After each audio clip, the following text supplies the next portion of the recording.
Hello, people. Today we are going to be going back into more of how to start up a micronation. This one is going to be about establishing a national currency.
So establishing a national currency is very simple.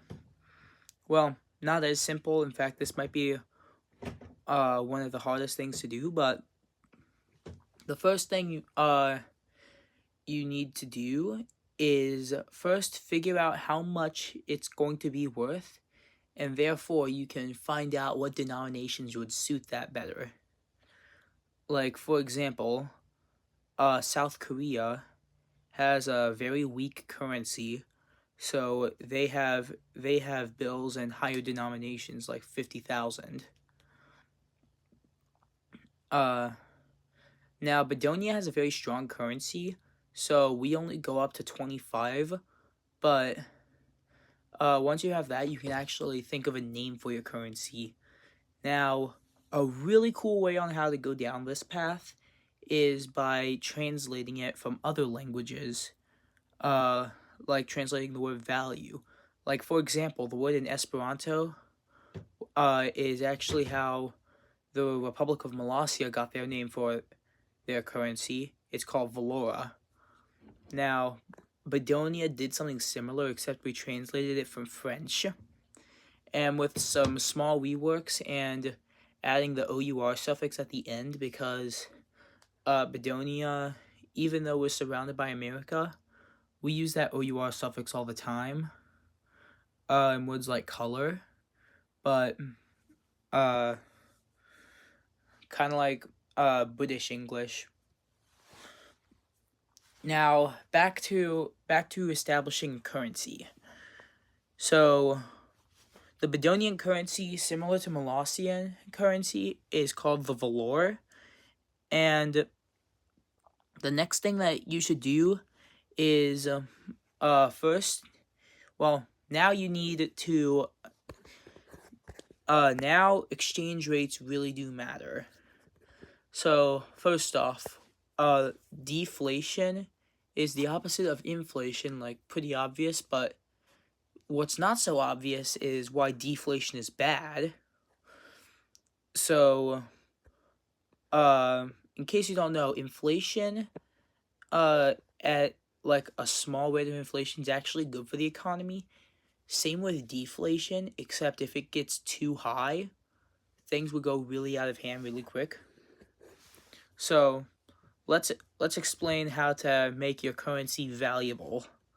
So, there are two ways that you can do this.